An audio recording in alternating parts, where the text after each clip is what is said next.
Hello students, welcome to my channel. आज की video में हम लोग जानेंगे भारतीय नागरिकता के बारे में। मैंने आप लोगों को एलएलबी की जितने भी 5 ईयर का था सिलेबस, मैंने वो आप लोगों को कंप्लीट करवा दिया है। आई होप आप लोग पिछले वीडियोस को देखे होंगे ज़रूर, और अगर नहीं देखे होंगे तो लिंक में जाकर देख सकते हैं। और मैं इस वीडियो में आप लोगों को भारतीय नागरिकता के बारे में बताने जा रही हूँ, क्योंकि ये भी हमारे संविधान से जुड़ा हुआ है। इसके बारे में जानकारी हमें उतनी ही जरूरी है जितना कि संविधान के बारे में। तो जो संविधान हमारा भारतीय नागरिकता है, ये है हमारे भाग 2 में वर्णित किया गया है संविधान के। और इसमें अनुच्छेद कितने से कितने तक है? तो 5 से 11 तक अनुच्छेद हैं इसके। हम लोग को याद रखना है, क्वेश्चंस में आ सकते हैं। और भारत में जो है वो एकल नागरिकता प्रावधान किया गया है, यानी एक ही नागरिक रहेगा, वो है भारतीय नागरिक। इसके अलावा कोई भी नागरिकों को नहीं जाना जाता है, भारतीय नागरिक को ही जाना जाता है। चाहे वो किसी भी धर्म को, किसी भी जाति का हो, चाहे वो छोटा हो या बड़ा हो, किसी को भी जाना जाएगा। कोई भी किसी भी व्यक्ति को, तो उसे सिर्फ भारतीय नागरिक के नाम से ही जाना जाता है। इसी को ही एकल नागरिकता कहते हैं। भारतीय नागरिकता अधिनियम 1955 के ईस्वी के अनुसार निम्न में से किसी एक आधार पर नागरिकता प्राप्त की जा सकती है। पहला तो है जन्म से, दूसरा है वंश परंपरा द्वारा नागरिकता। वंश से होता है कि माता से वंशिकता चलता है या पिता से वंशिकता चलता है, दोनों वंशिकता रहते हैं। और तीसरा है हमारा देशीयकरण द्वारा नागरिकता। चौथा है पंजीकरण द्वारा नागरिकता।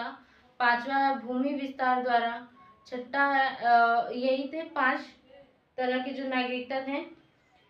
तो इन पांचों में से कैसे कैसे हम लोग नागरिकता, अगर दूसरे देश के हैं तो दूसरे देश के व्यक्ति भारत में आकर भारत की नागरिकता का प्रमाण कैसे ले सकते हैं, तो इसके लिए भी कुछ नियम होते हैं।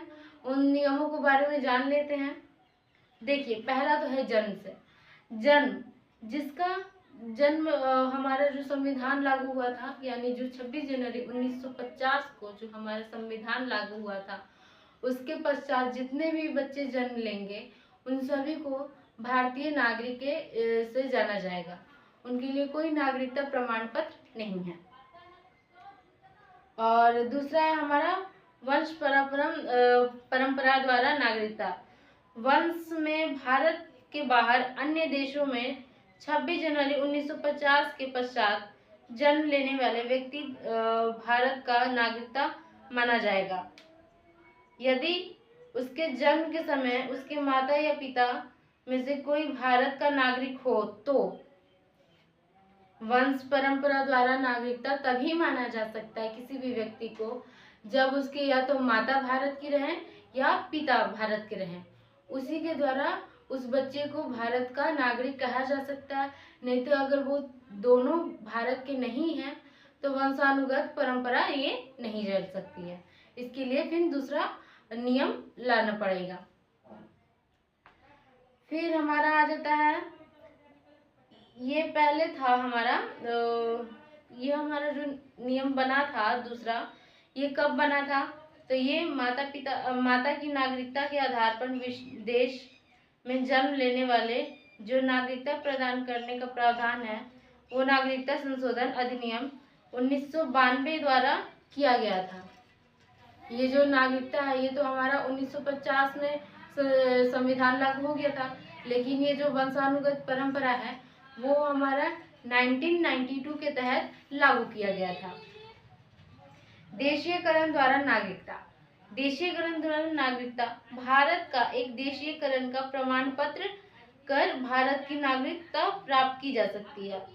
भारत में एक देशीयकरण प्रमाण पत्र है, उसी के तहत देश के जो नागरिक कहलाने के लिए जो व्यक्ति इच्छुक है या जो व्यक्ति इसमें आना चाहते हैं, वो इसी के द्वारा आ सकते हैं। हमारा चौथा आता है पंजीकरण द्वारा नागरिकता। पंजीकरण द्वारा नागरिकता वैसे नागरिकता प्राप्त कर सकते हैं जिसमें इसमें 5 तरह के होते हैं। जिसे मैं 1 2 3 या ABCD करके बता देती हूँ आप लोगों को। तो पहला तो आ जाएगा इसमें वे व्यक्ति जो पंजीकरण द्वारा प्रमाण प्रार्थना पत्र देने की तिथि से 6 माह पूर्व भारत में रहे हों। पंजीकरण द्वारा तभी हो सकता है आपका भारत का जब आप भारत में 6 महीने पहले आकर उसमें रहे हों। फिर दूसरा है हमारा वे भारतीय जो अभी भाज्य भारत से बाहर किसी देश में निवास कर रहे हों। तीसरा है वे स्त्रियां जो भारतीयों से विवाह कर चुकी हैं या भविष्य में विवाह करेंगी, उसे पंजीकरण द्वारा नागरिकता माना जाएगा भारत का। फिर चौथा है हमारा D, उसमें भारतीय नागरिकता का नाबालिग बच्चों भी हो सकते हैं। पांचवा हमारा राष्ट्रीय मंडलीय देशों में नागरिकता जो भारत में रहते हों या भारत की सरकार की नौकरी कर रहे हों, आवेदन पत्र देकर भारत की नागरिकता प्राप्त कर सकते हैं।